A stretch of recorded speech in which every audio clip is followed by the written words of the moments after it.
It was an unusual environment.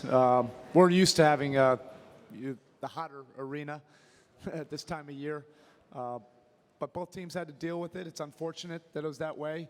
It was how we responded in those minutes after that point. I think it felt like a punch in the gut when you see your leader limping like that back to the bench. But at the same time, we still had an opportunity to make plays going down the stretch, and they made obviously the biggest plays in the last 5 minutes.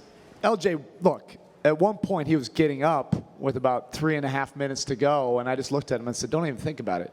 I mean, you can't even move at this point." No, the only times we've had something similar to this, and it hasn't even been to this level, is in our arena when you have the Miami humidity. But look, both teams had to do it. We're not making excuses for it. It's unfortunate. Both teams had to play through it. You had to try to manage it the best that you could.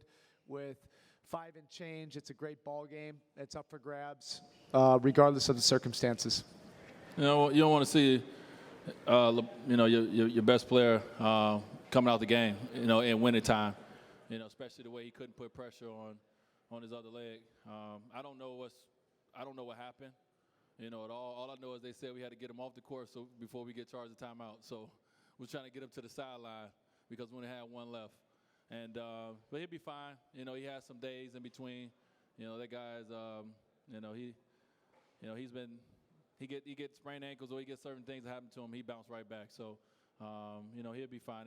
Obviously tonight, we would have loved to have him in there to finish the game, but we got to finish the game better, no matter who's on the floor.